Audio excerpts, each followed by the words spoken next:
안녕하세요. 반갑습니다. 네, 이번 시간에는 우리가 어린이집 평가 지표 세 번째 영역 건강 안전에 대해서 살펴보는 시간을 갖겠습니다. 우리 선생님들 영유아가 어린이집에 와서 생활을 할 때 가장 중요하게 여기시는 부분이 어떤 부분이세요?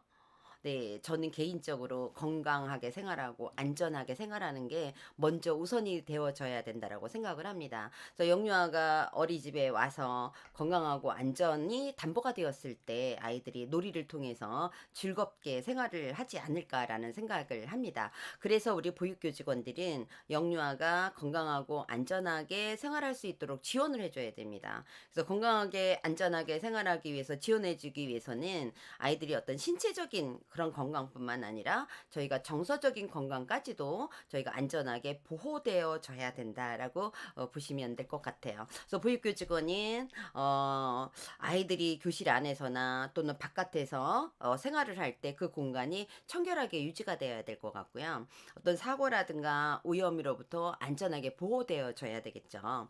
또 위생적인 아이들이 생활 습관을 가질 수 있도록 해줘야 되고 또 질병을 예방할 수 있는 그런 어떤 건강한 생활을 할 수 있도록 저희가 지원을 해줘야 된다라고 보시면 될 것 같습니다. 그래서 건강 안전 영역에서는 5개의 지표가 있습니다. 우리가 1 영역에 보육과정 및 상호작용이 5개 지표가 있었습니다. 네, 중요하기 때문에 그렇게 5개 지표가 있었는데요. 건강 안전도 5개 지표가 있습니다. 그래서 아이들이 건강하고 안전하게 생활할 거 우리가 지원해 주기 위해서는 실내외 공간 청결이라든가 안전에 대한 평가를 하게 되고요. 급감식에 대한 평가도 이루어집니다. 그리고 건강 증진을 위한 교육이라든가 관리, 그리고 등하원은 어떻게 이루어지는지, 그리고 안전교육과 사고 예방은 어떻게 이루어지고 있는지에 대한 평가가 이루어지는데요. 건강 안전은 중요하기 때문에 우리가 필수 요소가 8개나 들어가 있습니다. 그래서 필수 요소가 8개나 들어가 있는데 특히 이제 급관식에 관련된 그 파트랑 그다음에 아이들 등하원 안전 그리고 안전교육과 사고 예방 요 부분에서 우리가 필수 요소가 8개 들어가 있다라고 보시면 될 것 같습니다. 이 5개 지표 중에서 4개 이상의 지표를 우리가 받아야 되고요. 필수는 이 필수로 우리가 포함이 돼야 됩니다. 그렇게 되었을 때 우리가 우수 평가를 받을 수 있다라고 보시면 됩니다. 그러면 실내외 공간의 청결과 안전을 위해서는 우리가 먼저 청결하고 쾌적하게 관리가 되어져야 되겠죠. 그리고 실내외 공간이라든가 설비라든가 이런 것들은 위험함이 없어야 됩니다. 위험성이 없이 안전하게 관리가 돼야 되고요. 그다음 실내외 공간에 있는 놀잇감, 그다음에 활동 자료, 또 위험한 물건 이런 것들을 우리가 안전하게 관리가 되어줘야 된다라고 보시면 될 것 같아요. 구체적으로 우리가 청결하고 쾌적하게 관리하기 위해서는 실내 공간의 어떤 청결이라든가, 그다음에 놀잇감 청결이라든가, 또 우리가 영유아들이 낮잠 자잖아요. 그렇기 때문에 우리가 개별 침구 이런 것들을 청결하게 유지를 해야 되고요. 그다음에 실내 공기질 그리고 온도, 습도, 채광, 그리고 조명 이런 것들도 적절하게 유지가 되어 있는지를 평가를 하게 됩니다. 요 부분에는 우리가 관찰도 이루어지고요. 그다음에 면담도 이루어지고요. 또는 우리가 얘기하는 기록물, 예, 우리 문서도 이렇게 통해서 평가가 이루어진다라고 보시면 됩니다. 4개 중에서 3개 이상을 충족해야 우리가 Y 평정을 받을 수 있다라고 보시면 됩니다. 그러면 실내 공간을 청결하게 유지하기 위해서 저희들은 어떻게 해야 될까요? 예, 교실 안을 깨끗하게 우리가 청결하게 유지를 해야 됩니다. 그래서 평가를 받기 전에 선생님들이 모든 서류라든가 뭐 이런 것들을 여러분들이 준비를 하고 그리고 마지막에 아마 하는 일이 청소가 아닐까 싶어요. 창틀에 있는 거 이런 모든 것들 찌든 때라든가 이런 것들이 없어야 되겠죠. 그리고 그 공간은 아이들만 생활하는 것이 아니라 우리 선생님들도 함께 생활을 하기 때문에 선생님 자신을 위해서도 굉장히 청결하게 유지돼야 되지 않나라는 생각을 합니다. 실외 공간도 마찬가지고요. 또 화장실이라든가 세면장도 마찬가지입니다.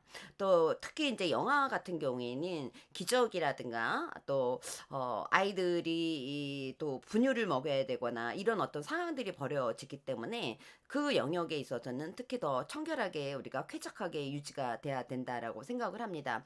그래서 2021년도 올해 내용이 이쪽 파트에서 보완이 됐습니다. 어떤 내용이 보완이 됐느냐 하면 영화들 같은 경우에는 우리가 이동식 변기를 사용하게 되잖아요. 그래서 이동식 변기를 사용했을 때 우리가 그전에는 사용 후에 1 시간 이내에 처리하라라고 되어 있었습니다, 작년까지는.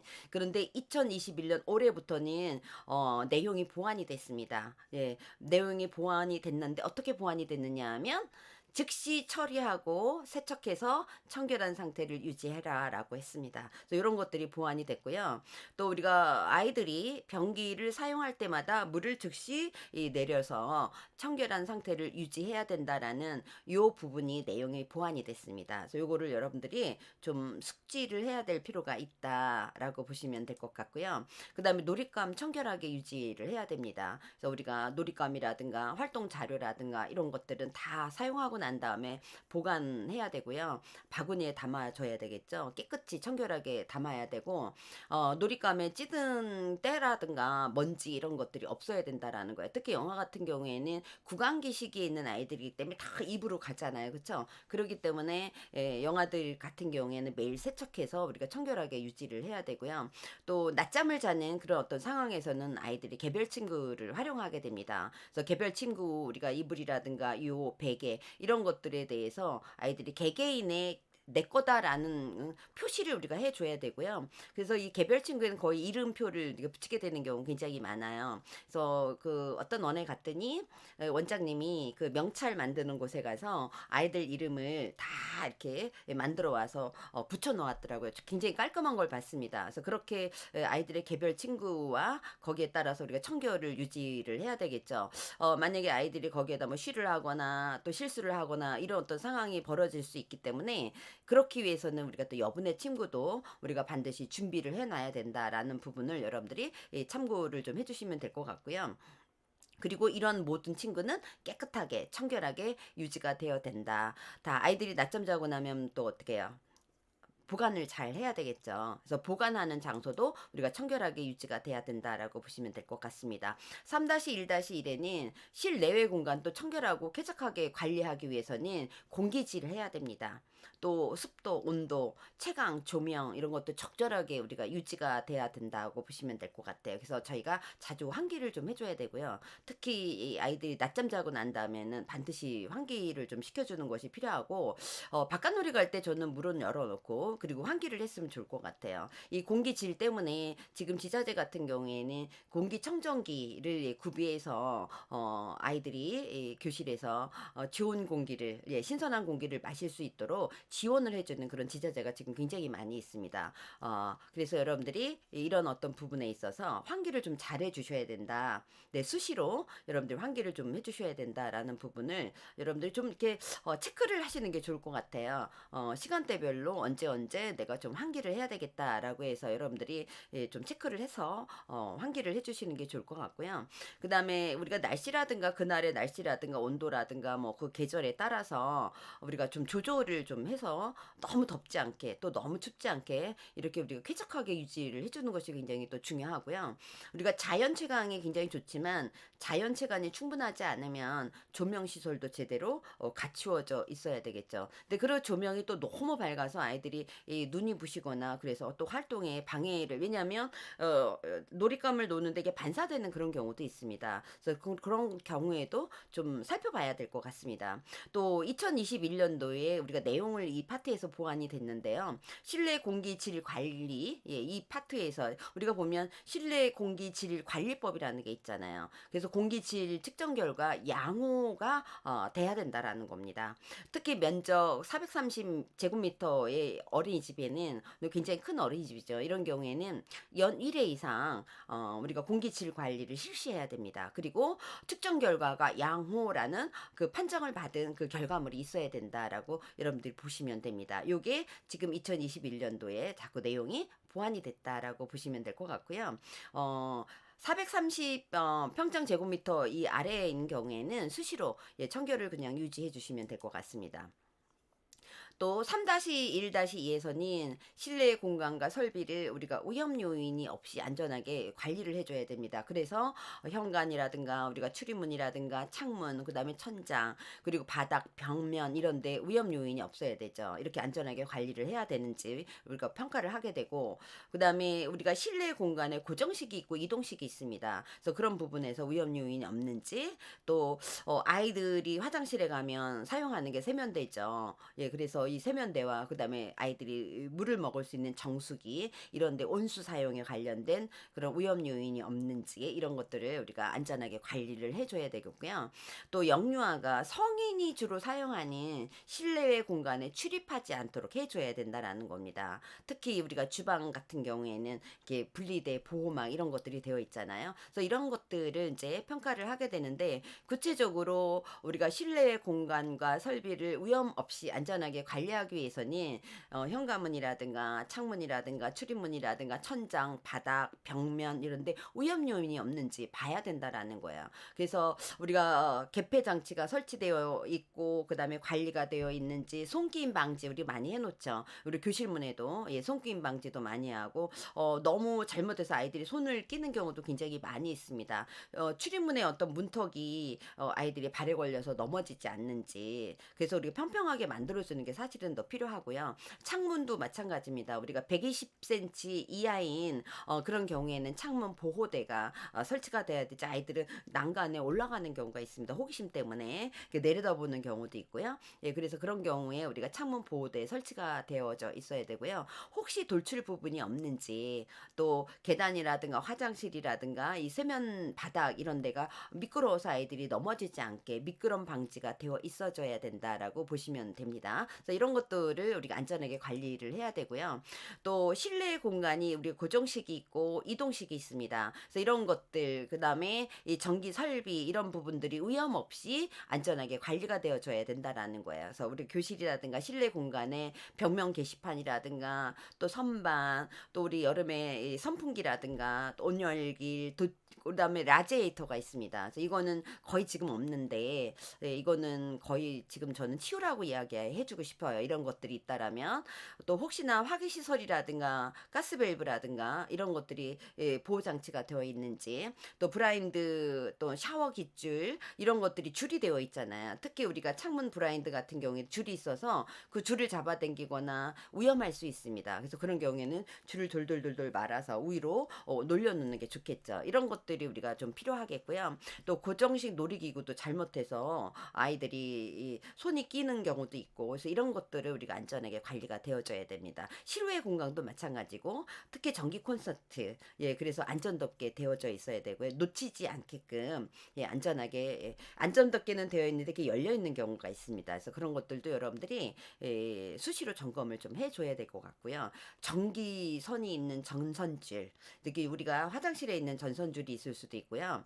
그다음에 교실 안에도 이 전선줄이 있는데 이걸 잡아당겨서 아이들이 이 떨어지는 경우도 있지만 또 넘어지는 경우도 있습니다. 그래서 이 전선줄이 덜렁덜렁하지 않게, 또 늘어지지 않게 이렇게 저희가 관리를 좀 해줘야 되고요. 2021년도에 내용이 보완된 내용이 있습니다. 책상이라든가 의자, 그리고 활동 자료 이런 것들 경우에는 파손이 되면 안 되는 거죠. 예. 그리고 설비 부분도 마찬가지입니다. 파손된 곳이 없어야 되고요.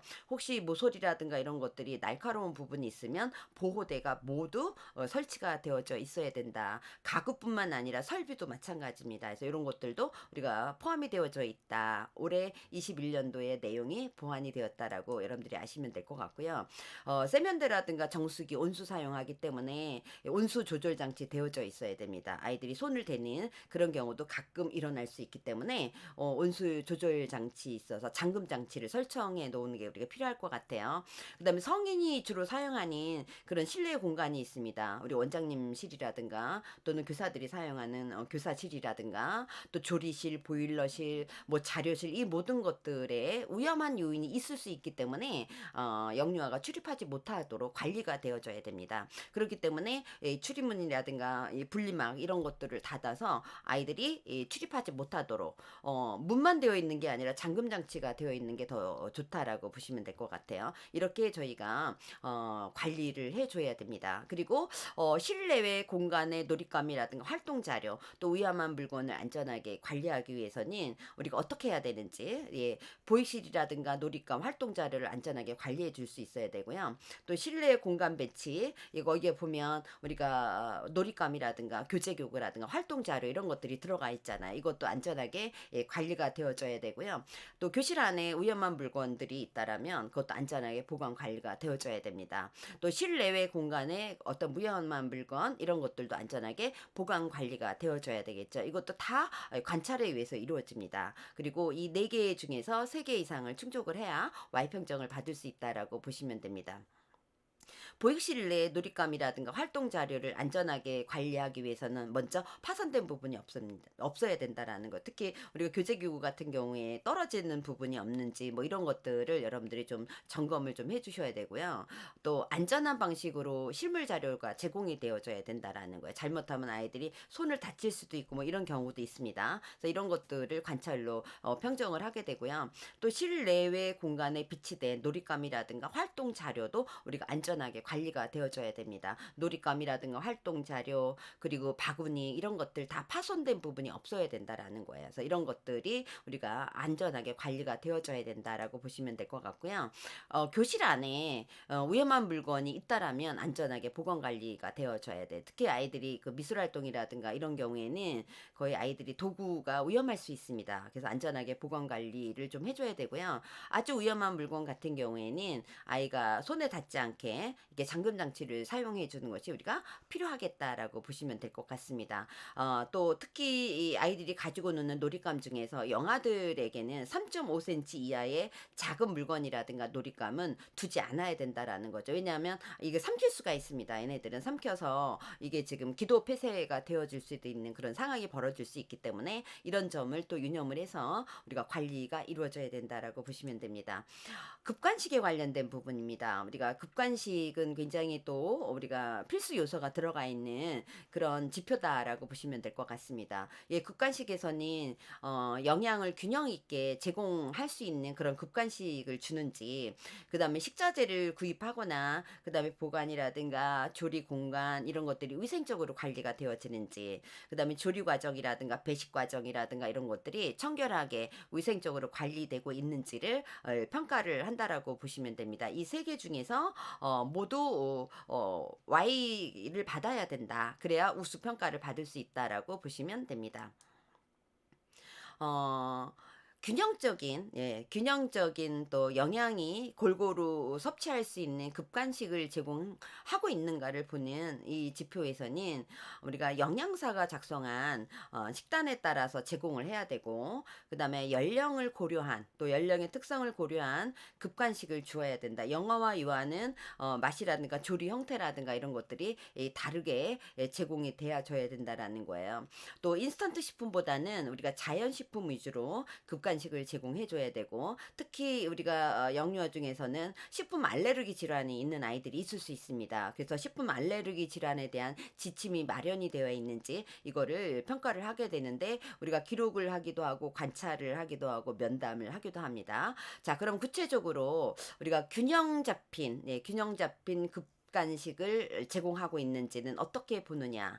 영양사가 작성한 식단에 따라서 급간식을 제공하는지. 그래서 우리가 100명이 넘으면 어린이집 자체에 영양사가 있어야 되지만 우리가 적은 인원에서는 영양사는 없습니다. 그렇기 때문에 우리가 어린이집 급식지원센터라든가 대부분이 아마 지자체에 있는 육아종합지원센터에서 제공하는 급간식 식단을 아마 사용하게 될 겁니다. 그래서 그 식단을 제공을 해줘야 되고요. 그 다음에 실제로 그 식단을 제공한 그 기록이 남아 있어야 됩니다. 그래서 계획된 식단과 아이들한테 제공한 식단이 일치해야 된다라고 보시면 될 것 같고요. 또 연령을 고려한 그런 급간식이 제공이 되었는지, 그리고 충분한 양을 주었는지, 네, 아이들이 더 먹기를 원하는 아이들이 있으면 추가로 우리가 배식이 되어줘야 된다라고 보시면 될 것 같고요.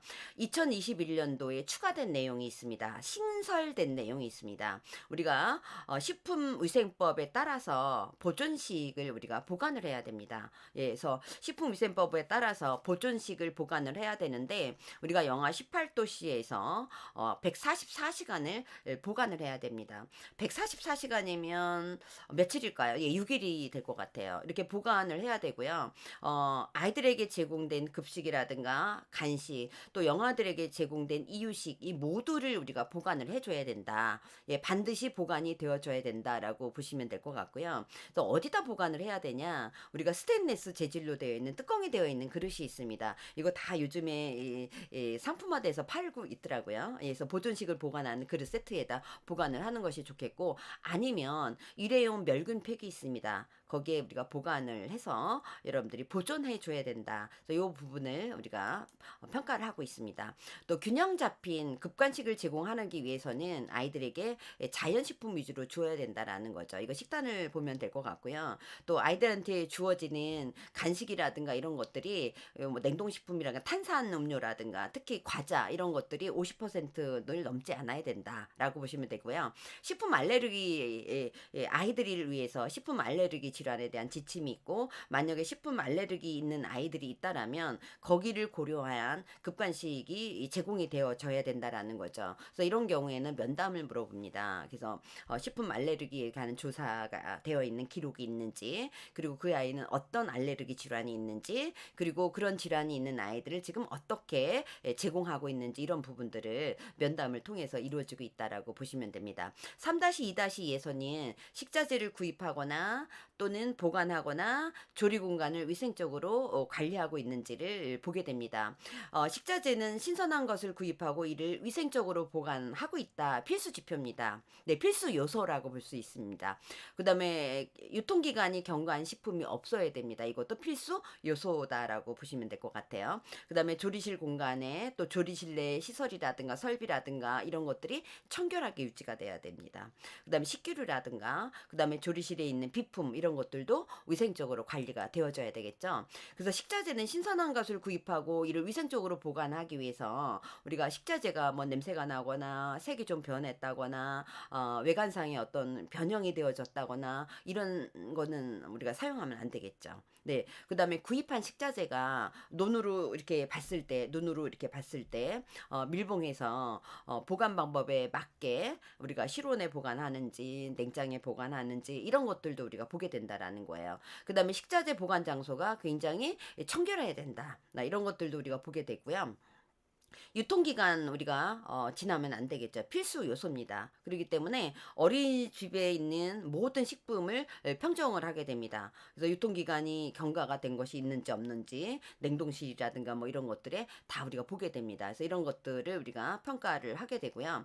또 조리실에 있는 공간, 네, 뭐 바닥이나 천장이나 뭐 벽 다 마찬가지고요. 조리실 내에 시설 설비가 있습니다. 개수대나 그다음에 조리대라든가 또 식기를 넣는 수납장이라든가 가스레인지, 그다음에 후드, 그다음에 환풍기, 그리고 또 주방 가전 이런 모든 것들이 청결하게 유지가 돼야 됩니다. 그래서 우리가 깨끗하게 찌든 때라든가 먼지라든가 이물질 이런 것들이 없이 깨끗이 닦아줘야 되겠고요. 또 파손되는 것들이 없어야 되겠고요.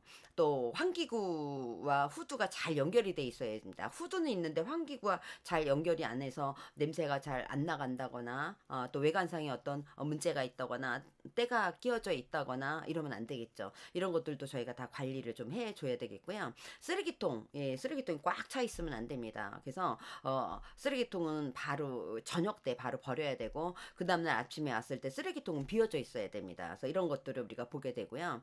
또 하수기에서 냄새가 올라오면 안 되죠. 요즘에는 그 덮개가 있어가지고 냄새가 올라오지 않게 이렇게 덮개 처리를 하면 됩니다. 그래서 이렇게 되어져 있어야 되고요. 조리실도 자주 어떻게 해야 돼요? 예, 환기를 시켜줘야 된다. 우리가 조리실에서는 다양하게 사용하는 음식 냄새가 배어 있습니다. 그렇기 때문에 이 조리실 환기도 굉장히 중요합니다. 교실의 환기 못지않게 중요한 부분이다라고 보시면 될 것 같고요. 또 식기류 또 조리실 비품들이 위생적으로 관리가 돼야 돼요. 그래서 위생적으로 관리하기 위해서는 우리가 어떻게 해요? 생주 같은 거라든가 고기라든가 이런 것들 삶아야 될 필요가 있습니다. 먼지라든가 습기 이런 것들 없어야 되고요. 또 특히 우리가 칼이나 도마, 도마 하나, 칼 하나로 다 사용하는 게 아니라 육류를 사용하는 거, 어패류를 사용하는 거, 그다음 채소류를 사용하는 게 다 구분돼서 사용할 수 있도록 이렇게 어떤 어린이집에 가니까 색색별로 해놨더라고요. 그래서 도마 위에 이렇게 색색별로 이렇게 도마가 올려져 있는 거를 봤습니다. 그래서 그렇게 우리가 준비를 별도로 해서 활용이 되어져야 되고요. 식수대, 컵, 아이들이 상시 사용하는 공간이기 때문에 또 사용하는 곳이기 때문에 먼지라든가 습기라든가 또 물이 떨어져 있거나 이러면 안 됩니다. 청결하게 우리가 관리가 되어져야 되고요. 식수대 마찬가지. 그리고 아이들이 개별 컵을 준비해 놓는 게 좋겠다라는 거예요. 그리고 영아들 같은 경우에는 이제 이유식하는 그 아이들, 그 전에 아이들 같은 경우에는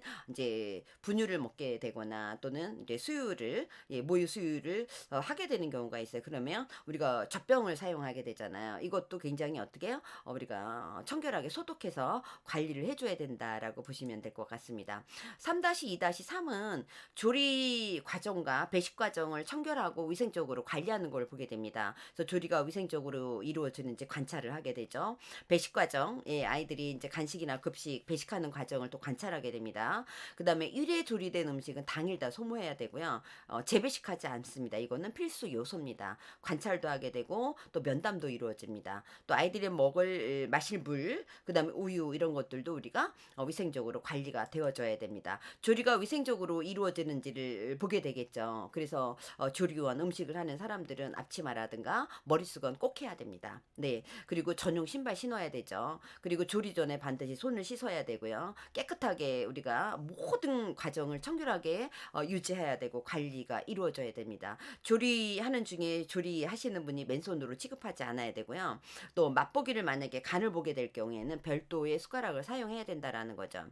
2021년도에 세부 사례가 보완이 됐습니다. 어떤 걸 보완을 했냐면, 자, 간식 때 우리가 아니면 아이가 너무 음식이 차가워서 살짝 데우는 그 과정에서도 머리수건과 앞치마를 해야 되나요? 라고 질문을 한 거예요. 근데 답은 뭐냐면 간식을 데우는 경우에도 조리 과정에 해당되기 때문에 반드시 머리수건과 앞치마를 착용해야 된다라고 합니다. 그래서 우리가 데우는 과정에서도 조리의 과정이다라고 여러분들이 아셔야 된다라고 보시면 될 것 같고요. 배식 과정이 위생적으로 이루어지는지를 관찰을 한다라고 했습니다. 그래서 아이들에게 간식을 먹기 전에 급식을 먹기 전에 반드시 책상을 선생님들이 닦아야 되고요. 그 다음에 배식 시에는 아이들이 개별 배식 도구가 있어야 됩니다. 네, 그래서 반찬을 집게라든가 하나의 집게로 사용하는 것이 아니라 반찬에 다 별도의 집게가 우리가 있어줘야 되고요. 선생님이 맨손으로 음식을 배식하지 않는다라는 거 이런 것들 여러분들 좀 알아두시면 될 것 같고요. 배식 시에 아이들은 개별 배식 식기가 있어야 된다라고 보시면 되고 또 우리가 필수 요소에 들어가 있는 일회예요. 우리가 보면 한 번 조리된 음식, 한 번 먹은 우리가 점심 때 아이들이 급식은 점심을 먹잖아요. 물론 우리가 연장반 같은 경우인데 저녁을 먹을 수도 있습니다. 당일 소모하고 재배식되지 않는다. 요거 필수 요소입니다. 그렇기 때문에 우리가 그날 먹고 바로 전량을 폐기를 해줘야 된다라고 보시면 될 것 같아요. 없애야 됩니다. 어린이집에 남아있으면 안 됩니다. 자, 21년도 올해 신설된 게 있습니다. 자, 반찬만 없애도 되는가? 아니면 데친 채소류라든가 이거는 오늘 데쳤다가 이제 내일 아이들한테 시금치 나물 주려고 오늘 미리 데쳐 놓는 경우도 있을 수 있어요. 안 된다라는 겁니다. 데친 나물이라든가 채소류라든가 그다음에 고기를 삶았다거나 그다음에 육수 내일 아이들한테 국을 끓여주기 위해서 육수를 미리 냈다거나 이런 모든 것들도 조리 과정을 거쳤기 때문에 당일 소모해야 되는 거예요. 그렇기 때문에 미리 해놓을 필요는 없다라는 거예요. 네, 그래서 이것도 전량 폐기가 되어줘야 된다. 이렇게 이거는 육수 내는 거예요. 이거는 내일 활용하려고 미리 육수 내는 거예요. 이건 이제 안 된다라는 겁니다.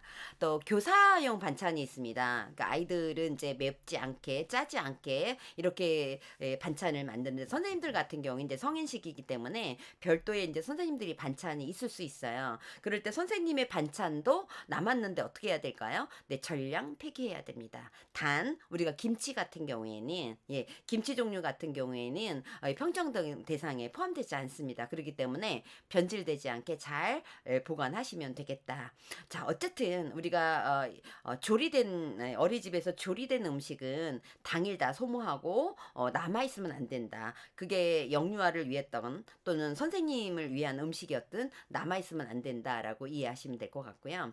아이들이 마실 물, 우유를 청결하게 위생적으로 관리가 돼야 됩니다. 그렇기 때문에 우리가 교실 안에 먹을 수 있는 물, 그다음에 교실이 좀 여의치가 않으면 우리가 층별로 우리가 물과 컵을 비치를 해야 되고요. 아이들이 사용하는 컵은 개인으로 사용할 수 있는, 그래서 다 쓴 컵, 쓰지 않은 컵 이렇게 해서 별도로 관리가 우리가 이루어져야 된다라고 보시면 될 것 같고요. 우유는 반드시 냉장 보관해야 되고요. 여기 유효기간 반드시 확인하셔야 됩니다. 네, 이런 것들을 우리가 보시면 되고요. 혹시 아이들이 먹다 남은 우유는 바로 버려야 됩니다. 자, 분유 먹다가 남았어요. 바로 버려야 됩니다. 이런 것들 우리가 보시면 될 것 같고요. 3-3은 건강 증진을 위한 교육 및 관리입니다. 그러기 위해서는 손 씻기라든가 양치질을 우리가 청결한 위생 습관을 실천하고 있는지, 그 다음에 교사는 영유아의 건강 상태를 잘 살펴보고 또 적절하게 지원하고 있는지, 또 영유아라든가 보육교직원의 건강 증진을 위해서 예방관리와 교육은 어떻게 실시하고 있는지 이거를 보게 됩니다. 세 개의 우리가 평가 항목이 다 Y 평정을 받아야 된다라고 보시면 됩니다. 손 씻기와 양치질 그리고 위생한 우리가 청결한 위생 습관을 실천하기 위해서는 교사는 손을 씻어야 될 때 반드시 손을 씻어야 된다라는 거예요. 그리고 영유아도 마찬가지. 손을 씻어야 될 때 반드시 손을 씻어야 되고요. 그다음 식사 후에는 양치질 해야 되죠. 그리고 배변 후에는 바로 뒤처리를 위생적으로 해야 됩니다. 다 관찰로 우리가 이루어집니다. 손을 씻어야 할 상황이 언제일까요?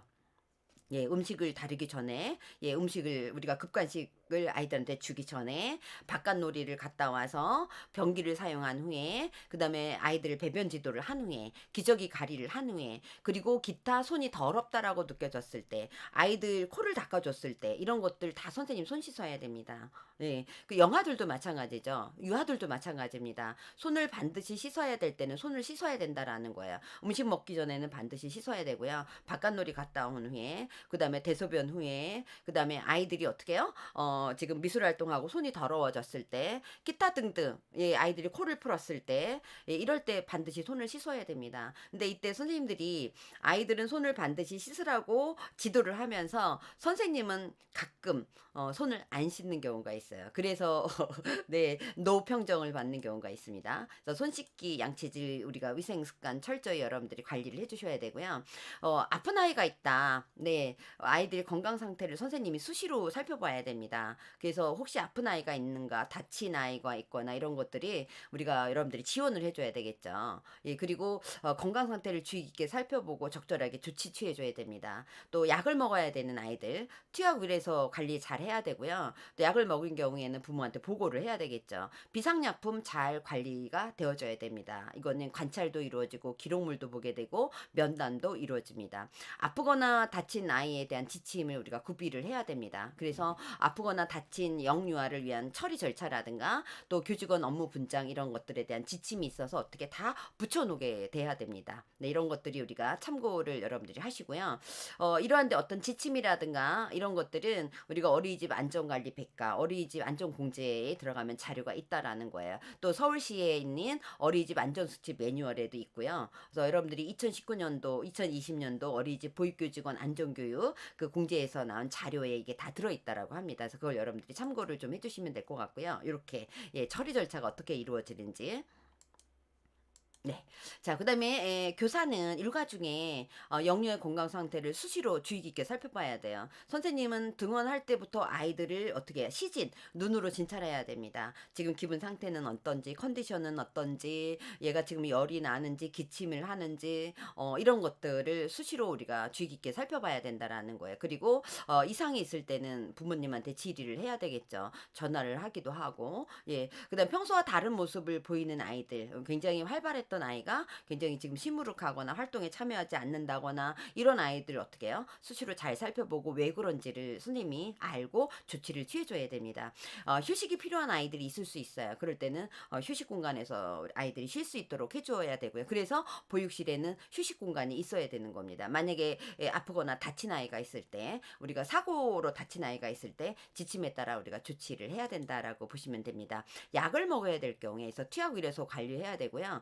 부모들에게 투약 보고를 우리가 해야 됩니다. 그래서 우리가 보관 잘 해야 되죠. 상온에서 보관해야 될 거, 그다음에 냉장 보관해야 할 거. 우리가 물 종류, 물약 이런 거는 이제 우리가 냉장 보관해야 되겠죠. 그리고 부모님이 의뢰한 투약 사항에 따라서 투약을 해야 됩니다. 그래서 그거를 또 기록에 남겨줘야 되죠. 그래서 이런 것들이 지금 기록으로 남아서 확인이 되어져야 됩니다. 이런 것들이 우리가 관리가 되어져야 되고요.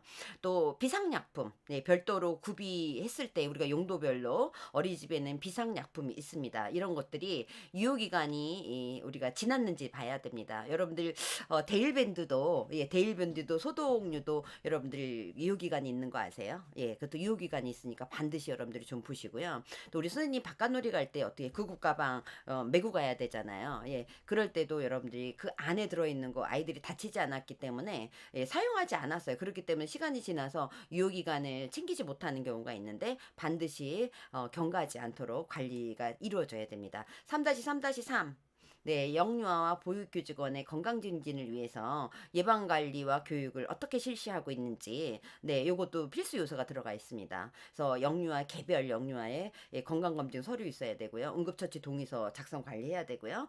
그다음에 영유아를 위해서 또 보육교직원을 대상으로 해서 안전교육, 건강 영양 교육이 이루어져야 됩니다.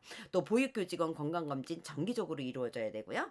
또 영유아라든가 보육교직원에 대한 감염병 관련 수칙이 수립되어 있고 또 실천해야 된다. 이것도 우리가 기록물도 보게 되고 또 관찰을 하거나 면담을 통해서 우리가 평정이 이루어진다라고 보시면 됩니다. 4개 중에서 3개가 충족이 돼야 우리가 Y 평정이 이루어질 수 있다라고 보시면 됩니다. 그러면 영유아 개별 영유아의 건강검진 서류, 응급처치 동의서 작성해서 다 관리가 되어져야 됩니다. 기록물로 보게 되죠. 그래서 모든 영유아의 응급처치 동의서 우리가 갖추어주고 있어야 됩니다. 건강검진 서류 있어야 됩니다. 네, 2021년도 올해 신설된 부분이 있습니다. 올해 2021년 1월에 영유아가 건강검진, 영유아가 초기 건강검진이 신설이 되었답니다. 이 초기 우리가 건강검진은 생후 14일부터 35일 이내에 초기 건강검진이 신설이 되었답니다. 그래서 이 건강검진 차수가 과거에서는 7차였는데 이제 8차로 확대해졌다. 이거 한번 여러분들이 확인을 좀 해주시면 좋을 것 같고요. 또 보완이 된 내용이 있습니다. 보호자가 영유아 건강검진을 거부하는 경우가 있고요. 그래서 이게 지금 제출해야 되는데 제출이 안 되는 그런 상황이 벌어질 수도 있죠. 그럴 때는 원장님이 3회 이상 부모에게 안내한 사실을 확인할 수 있어야 됩니다. 그래서 보호자 수신 확인이 가능한 가정통신문이라든가 알림장이라든가 키즈노트라든가 이런 것들이 보관이 되어져 있어야 돼요. 뭐 그런 부모님들은 많지는 않지만 간혹 있을 수 있습니다. 예, 그렇기 때문에 이런 거부 사유도 기록이 되어지는 것이 좋겠고요. 우리 아이들 그 생기부 있잖아요. 생활기록부에 거부 사실이라든가 제출하지 않은 이런 것들이 다 기록이 돼서 관리가 되어져야 된다. 이게 2021년도에 보완이 되었다라고 보시면 됩니다. 또 영유아와 보육교직원을 대상으로 다양한 건강이라든가 영양교육이 실시가 되어져야 됩니다. 우리가 2021년도에 내용이 보완이 됐는데 보육교직원 모든 보육교직원이 다 포함이 돼야 됩니다. 네, 모든 보육교직원. 예, 그래서 선생님 또 담임을 맡지 않은 선생님 그다음에 조리원 모두 연 1회 이상 건강 또는 영양과 관련된 주제에 대한 교육을 받은 기록이 있어야 됩니다. 네, 그래서 이런 것들이 여러분들이 좀 추가가 됐다라고 보시면 될 것 같고요. 보육교직원의 건강검진이 정기적으로 이루어져야 됩니다. 그래서 아이들도 건강검진이 이루어져야 되지만 우리 선생님들도 어떻게 거의 3월에 건강검진이 이루어진 그쵸? 예, 그다음에 임용할 때 여러분들이 건강검진 했으니까 안 내도 되지 아닙니다. 해마다 우리가 건강검진된 건강검진 서류가 우리가 구비가 되어 있어야 된다라고 보시면 될 것 같아요. 우리가 미임용된 보육교직원들이 있습니다. 그런 경우에도 1개월 이상 만약에 어린이집에 있다. 그런 이런 경우에는 건강검진 서류 구비가 되어져 있어야 된다라고 보시면 될 것 같고요. 보육실습생이라든가 또 어린이집에 함께 거주하는 그런 어떤 거주자나 또 특별활동 선생님이라든가 또 우리가 뭐 동아 할머니라는 노인 일자리 파견자 이 모든 분들도 건강검진 서류 구비가 되어져 있어야 된다라고 보시면 될 것 같습니다. 우리가 실습생 같은 경우나 이렇게 단기적으로 와 있는 사람들은 그 건강검진 서류 대신 보건증, 우리가 보건증이 있어도 된다. 이 보건증은 법적 전염병이 없다라는 것을 확인을 시켜주는 그런 건강검진 결과다라고 보시면 될 것 같아요. 그래서 이런 것들이 우리가 구비가 되어져야 있어야 된다라고 보시면 될 것 같고요. 또 영유아 또 보육교직원에 대한 감염병 관리 수칙이 있어야 된다. 그리고 그걸 실천할 수 있다. 그래서 감염병에 대한 관리 수칙이 있습니다. 그래서 그 필수 기재 사항들이 있거든요.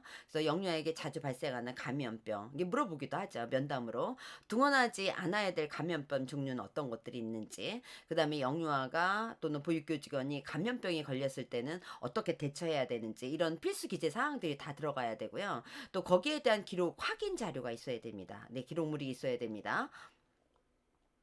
그래서 부모님들한테 여러분들이 가정통신문 이런 것들에 대해서 가정통신문으로 감염병 예방에 대한 그 통신문을 보내는 것이 좋습니다. 주기적으로. 네, 3-4의 등하원 안전입니다. 이 등하원 안전에도 우리가 필수 요소가 들어가 있거든요. 그래서 우리가 아이들이 어린이집에 오고 갈 때 우리가 어떻게 안전하게 관리가 되어져야 되죠. 교사는 영유의 출석을 우리가 확인해야 되고 인계 규정에 따라서 귀가지도 해야 되고 그다음에 등원부터 하원까지 안전하게 성인의 보호하에 있어야 되고 그다음에 등하원 차량을 운영할 경우에는 안전 요건에 따라서 갖추어서 관리가 되어져야 된다. 세 개의 지표 평가 중에서 항목 중에서 네, 세 개 모두를 Y평가를 받아야 우리가 우수평가를 받습니다. 네, 그래서 우리가 교사는 영유아의 출석을 확인하고 인계 규정에 따라 지도를 해야 됩니다. 그래서 인계 과정에 대한 규정이 수립되어 있어야 됩니다. 또 귀가 동의서 또 구비되어 있어야 되고요. 또 부모님들로부터 매일매일 영유아의 등원 여부를 우리가 확인할 수 있고 또 선생님이 일과 시작하기 전에 또 시작할 때 아이들의 등원 여부를 확인할 수 있어야 됩니다. 영유아의 어떤 인계 과정 규정에 따라서 안전하게 우리가 인계 과정이 이루어져야 된다. 요거는 우리가 필수 요소로 들어가 있다. 기록물로 보고 관찰하기도 하고 면담으로 이루어진다라고 보시면 됩니다. 그래서 아이들이 출석을 확인하고 인계 규정에 따라서 기가지도 하기 위해서는 인계 과정에 대한 체계적인 규정이 있어야 된다라고 얘기를 했습니다. 그래서 이 필수 기재 사항에서 들어가야 될 게 등하원을 하는 구체적인 절차, 방법 이런 것들이 있고요. 그다음에 지정된 보호자에게 영유아를 인계를 해야 된다라는 거야. 이런 것들이 다 있고요. 그다음에 귀가 동의서 구비가 되어져 있어야 됩니다. 필수 기재 사항 다 포함이 되어 있어야 되는데 거기에 필수 기재 사항이 바로 영유아 이름, 그다음에 귀가 시에 인계받을 보호자가 누구인지, 그다음에 그 관계는 누군지, 또 연락처, 전화번호, 그리고 그거를 부모가 서명을 해 줘야 된다라는 겁니다. 그래서 이런 것들이 있어야 되겠고요. 또 교사는 매일 일과를 시작할 때 아이들의 등원 여부를 확인하는 겁니다. 그래서 오전 일정 전에 아이들이 등원하는 시점이 됐을 때 그래서 아이가 왜 결석을 했는지 결석 안 온 아이가 있다면 바로 부모에게 확인을 해야 되겠죠. 그래서 그런 것들을 너무 늦은 시간에 확인을 하면 안 되고 우리가 오전 중에 연락이 되어줘야 된다라고 보시면 될 것 같고요. 또 영유아의 인계 과정이 규정에 따라서 안전하게 이루어져야 된다라는 거 이게 이제 필수 요소입니다. 지정된 보호자한테 직접 인계를 해야 되고요. 아이가 2층에 우리가 가정어린이집 같은 경우에는 2층에 사는 아이가 있어요. 올라갈 수 있지? 이러고 해서 아이를 올려보내면 안 됩니다. 네, 반드시 아이 손잡고 보호자에게 직접 손을 건네줘야 되는 인수인계라는 건 바로 그거예요. 안전하게 그렇게 인계가 되어줘야 됩니다. 그래서 그렇게 여러분들이 혼자 아이가 부모가 혼자 보내세요 하도 혼자 절대로 보내시면 안 된다는 거예요. 네, 그다음에 3-4-2에 영유아인 등원부터 하원까지 성인의 보호하에 있어야 됩니다. 우리 선생님의 보호하에 있어야 되죠. 그렇기 때문에 선생님은 한 채 전체 상황을 주시를 해야 되고요. 만약에 일과나 장소가 바뀔 때마다 아이들을 확인해야 됩니다. 바깥에 나가서 또 교실에 들어와서 특히 현장 학습 갔을 때 아이들 수시로 인원 점검을 우리가 해야 되겠고요. 만약에 통합보육 시에 통합반이라든가 또 연장보육 전담교사 담당 있을 때 때 영유아 인원이라든가 특히 특이사항 이런 것들을 서로 파악할 수 있어야 된다. 그리고 영유아를 두고 혹시나 자리를 잠깐 비우게 될 상황이 되어질 때는 책임 있는 성인에게 인계를 해야 됩니다. 근데 이런 것들은 필수 요소로 들어가 있다라고 보시면 될 것 같고요. 이 네 개 중에서 우리가 세 개 Y평정을 받아야 된다라고 보시면 됩니다. 자, 3-4-2에 중하원부터 우리가 하원까지 성인의 보호하에 있게 하기 위해서 우리는 어떻게 해야 된다고 했어요? 전체를 우리가 주시를 해서 보육실에서 선생님은 아이들을 다 파악하고 있어야 되는 거예요. 앞에 있는 아이, 뒤에 있는 아이 수시로 전체적인 아이들을 여러분들이 파악을 해야 되고 혹시 넘어지진 않았나, 혹시 갈등이 있는 아이는 없는가 이런 것들을 여러분들이 수시로 보셔야 되고, 특히 영아들 같은 경우에 이제 누워 있는 아이들이다 보니까 아이들이 울음이라는 이런 걸 표시하지 않으면 또 선생님이 잘 자고 있구나라고 생각할 수도 있어요. 그렇기 때문에 잠을 자는 아이든 누워서 가만히 있는 아이든 선생님이 수시로 확인을 해줘야 돼요. 그 다음에 일과나 장소가 바뀔 때마다 아이들 확인해 줘야 된다라고 했어요.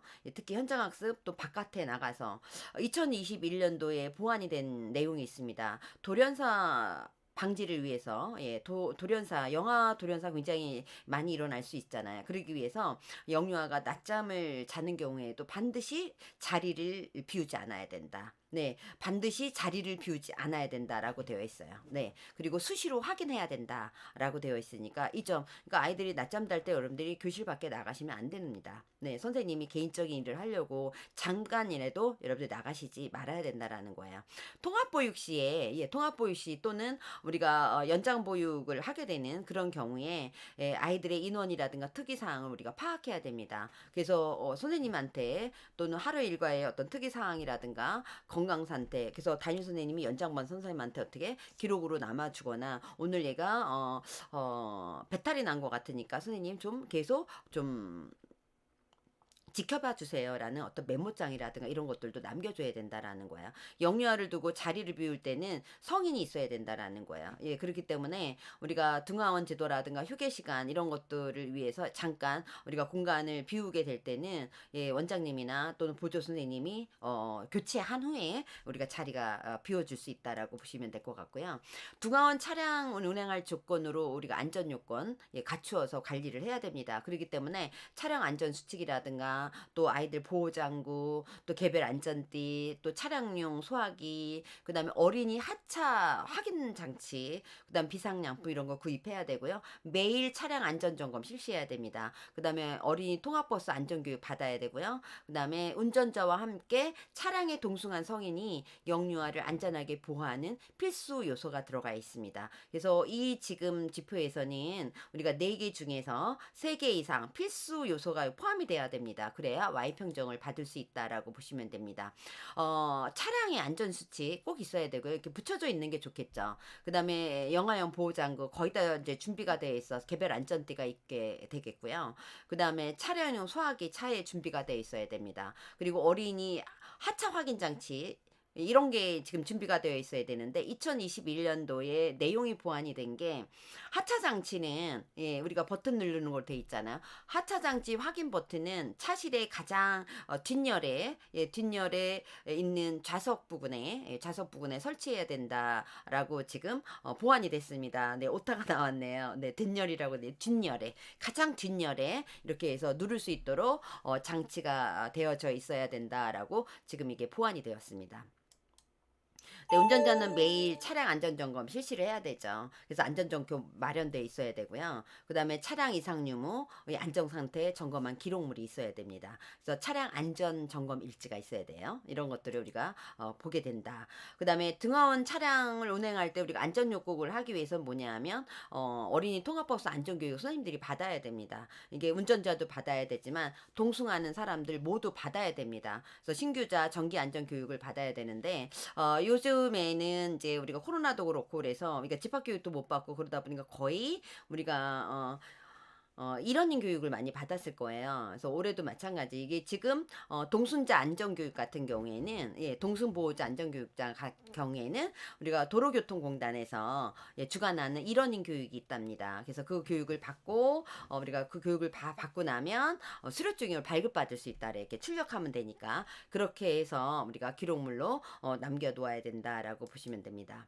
또 운전자와 함께 차량에 동승한 성인이 영유아를 안전하게 보호하는 이게 필수 요소로 들어가 있습니다. 그래서 책임 있는 성인이 있어야 되고요. 예, 교육받은 성인이 있어야 되고요. 그 다음에 우리가 모든 아이들이 개별 안전띠, 영아용 보호장구 이런 것들이 다 착용한 후에 차량이 출발이 되어져야 됩니다. 그리고 또 여기에서 보완이 된 게 2021년도 내용이 보완이 됐습니다. 자동차용 어린이 보호장치는 장착 방법을 준수해야 돼요. 그래서 등받이가 이렇게 딱 고정이 돼야 된다라는 거예요. 그래서 안전벨트도 되어 있지만 그렇게 해서 장착이 되어져야 된다라는 것들이 지금 보완이 되었다라고 보시면 될 것 같습니다. 이제 다섯 번째 3-5 지표가 안전교육과 사고 예방입니다. 그래서 영유아를 대상으로 하는 안전교육을 우리가 해야 되고요. 또 보육교직원도 어떻게 해요? 안전교육 받아야 되고 그리고 영유아 학대 예방 지침을 준수해야 된다라는 거고요. 그 다음에 안전설비 비상시에 효율적으로 사용할 수 있도록 관리가 되어줘야 된다. 그래서 우리가 이 세 개의 평가 항목 중에서 Y평가를 3개 받아야 우리가 우수 평가를 받을 수 있다라고 보시면 됩니다. 3-5-1에 우리가 안전교육을 지속적으로 실시하고 있다라고 보기 위해서 발달에 적합한 안전교육 해야 된다라는 거야, 영유아에게. 그 다음에 영유아가 정기 소방 대피 훈련에 참여하고 있는지, 그 다음에 놀잇감, 활동자료, 놀이기구 이런 것들이 안전하게 사용하도록 선생님이 지도하는지, 또 계절이라든가 날씨에 관련된 놀이 안전 수칙을 아이들이 준수하고 있는지 이런 것들이 지금 우리가 평정이 되어지고 있습니다. 발달에 적합한 안전교육을 정기적으로 실시하는지, 그래서 우리가 안전교육 일지 우리가 작성을 해야 되죠. 물론 보육일지라든가 그다음에 운영일지 뭐 이렇게 다 작성을 할 수 있는데, 저는 선생님들이 안전교육을 우리가 1년 동안 내내 이렇게 정기적으로 해야 됩니다. 그렇죠? 그렇기 때문에 저는 별도로 안전일지 쓰는 게 좋겠다라고 저는 그냥 제가 권하는 겁니다. 네, 보육일지에 작성해도 괜찮아요. 예, 그렇지만 저는 개인적으로 예, 그냥 별도로 안전일지를 작성을 해라라고 저는 말씀드리고 싶어요. 네, 연간 영유아 안전교육 계획이 수립이 돼야 됩니다. 그리고 이거는 지자체에 다 보고돼야 되거든요. 그리고 안전교육을 이렇게 했다라는 것도 다 어떻게 사후에 보고를 해야 되기 때문에 이런 것들 계획이 있어야 되고 실시한 기록이 있어야 된다. 그리고 이 교육은 아이들의 발달에 적합해야 된다. 특히 영아들 같은 경우에는 개별로 이루어져야 되는 게 바람직하다라고 보시면 돼요. 그리고 경우에 따라서는 소집단으로 이루어질 수도 있겠죠. 예, 뭐 놀이 안전에 대해서 하는데 아이들이 놀이하다가 만약에 그런 상황이 벌어지면 그렇게 이루어질 수도 있다라는 거예요. 면담으로도 이루어지고 기록물로도 이루어질 수 있습니다. 또 영유아가 정기 소방 대피 훈련에 참석한대 월 1회. 그래서 이것도 이제 일지로 다 남아야 되죠. 그리고 소방 대피를 하고 난 다음에 안전하게 건물 외부로 대피가 돼야 되는데 예, 어디인지를 알아야 됩니다. 예, 기록 확인돼야 되고요. 면담 물어봅니다. 예, 어디에 안전하게 대피하는 장소가 어딥니까? 이렇게 물어보는 경우도 있습니다. 또 영유아가 놀잇감 및 활동 자료라든가 놀이기구를 안전하게 사용하도록 지도를 해야 되는 거예요. 그래서 아이들이 바깥에 또는 교실 안에서 막 놀이기구를 던진다거나 이러면 아이들이 위험하잖아요. 예, 그럴 때 스님이 긍정적으로 지도를 해줘야 되고요. 또 만약에 놀이기구를 정해진 방법으로 아이들이 사용할 수 있도록 미끄럼을 타거나 이런 경우에 선생님이 시범을 보여주는 게 우리가 필요하고, 미끄럼 탈 때 아이들은 엉덩이를 드고 타는 것보다는 배를 깔고 타다가 예, 머리를 탁 부딪혀서 이마를 찢는 그런 경우도 가끔 있습니다. 그래서 그런 경우를 여러분들이 시범으로 예, 보여주는 것도 우리가 필요하겠다.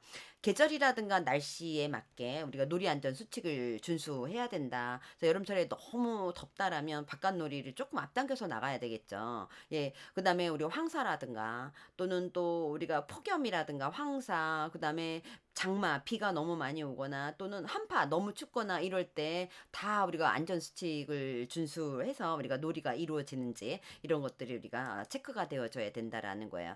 그리고 보육교직원은 안전교육을 받고 있어야 되고요. 그다음에 영유아 학대 예방 지침을 준수해야 됩니다. 그렇기 때문에 보육교직원을 대상으로 하는 기본적인 안전교육을 정기적으로 실시해야 되기 필수 요소입니다. 특히 영유아 학대 예방 교육 포함이 되어져야 된다.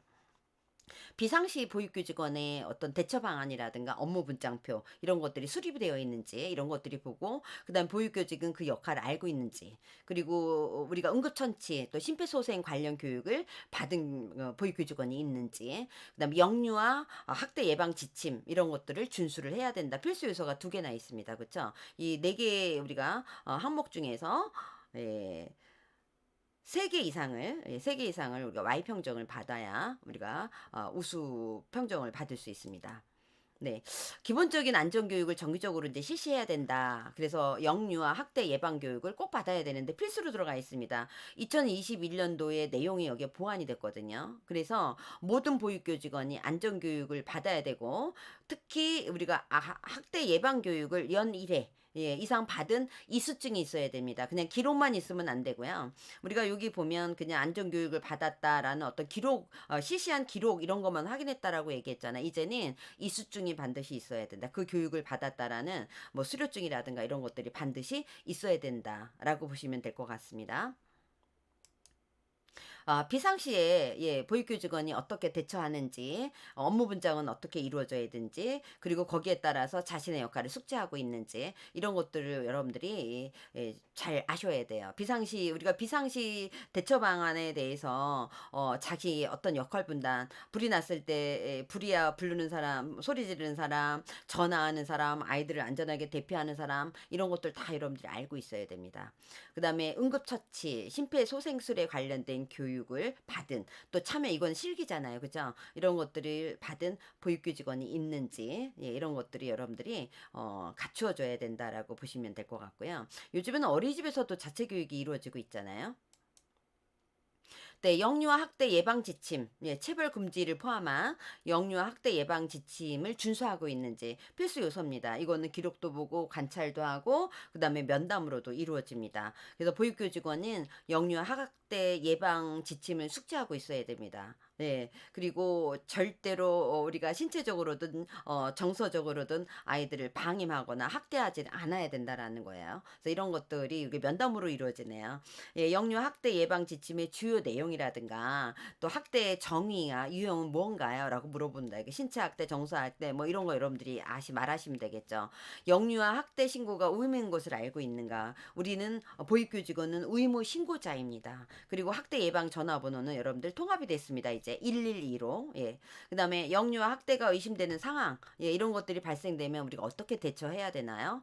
예, 영유아를 우리가 학대로부터 보호하기 위한 자신의 역할 범위는 어디까지인가요? 예, 영유아를 학대로부터 보호했던 그런 경험이 있나요?라고 이거 면담을 한다라는 거예요. 그래서 우리가 영유아 학대 예방 지침 이런 것들이 다 어린이집에 있을 거예요. 그래서 이런 것들이 지금 다 준비되어 있어야 되고요. 그다음에 아동 학대 조기 발견이라든가 관리 대응 매뉴얼 이런 것들이 다 이렇게 원칙 이렇게 매뉴얼이 우리가 되어져 있어야 된다. 이렇게 서류로 문서로 준비가 되어져 있어야 된다라고 보시면 될 것 같습니다. 네. 그다음에 안전 설비를 우리가 비상시에 효율적으로 사용할 수 있도록 관리하고 있는지, 그래서 비상구라든가 우리가 비상계단이라든가 이런 것들이 피난 설비 이런 것들이 잘 어떻게 원활하게 대피할 수 있어야 된다라는 거예요. 그리고 우리가 이제 소화 설비, 소화기 이런 것들이 제대로 작동돼야 된다라는 거고요. 그다음에 이게 경보 설비 같은 것도 있어요. 단독 경보용 소리 나는 거 있죠. 가스 누설 경보기 이런 것들이 제대로 작동이 다 돼야 되는 거. 설치가 되어 있는데 작동이 안 되면 안 되는 거죠. 그다음에 보육교직원이 안전시설이라든가 특히 소화기 사용법을 알고 있는지 이런 것들을 이제 평정을 하게 됩니다. 그래서 우리가 피난하게 되는 설비들이 있죠. 그래서 비가 났을 때 아이들이 불이 났을 때 이렇게 타고 내려오는 미끄럼대 같은 것들 이런 것들 다 선생님들이 원활하게 대피할 수 있도록 관리가 되어져야 돼. 뭐 문이 잠겨져 있거나 막 이러면 안 되겠죠. 또 우리가 비상사태를 대비한 소화 설비, 특히 소화기 같은 것들이 제대로 작동되는지, 얘를 작동하지 않는다거나, 소화기도 우리가 보면 적정 그 범위가 있습니다. 그래서 그런 것들도 우리가 잘 관리가 되어져야 되고요. 소화기도 어떻게 해요? 예, 한 달에 한 번씩 점검이 되어야 됩니다. 소화기도 유효기간이 있습니다. 그래서 그런 것들도 여러분들 잘 좀 보셔야 되고요.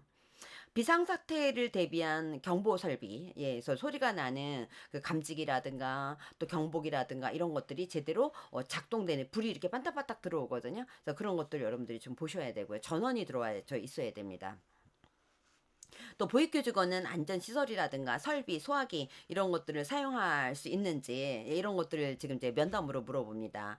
소화기 어떻게 사용하는지 지금 여기 선생님이 있는 곳에서 가장 가까운 곳에 소화기가 왜냐면 불이 나면 바로 소화기를 잡아야 되는데 어딘지 알고 있어야 되잖아요. 그다음에 비상구가 어디에 있는지, 그다음에 어떻게 여는지, 그래서 비상구가 열려져 있어야 됩니다. 그래서 이런 것들을 우리가 물어보게 된다라고 보시면 될 것 같습니다. 네, 이상 여러분들 건강 안전에 대해서 살펴봤습니다. 굉장히 지표 수가 5개나 되고, 그다음에 필수 요소가 8개나 들어가 있는 부분이라서 제가 많은 시간을 여러분들한테 설명을 들었습니다.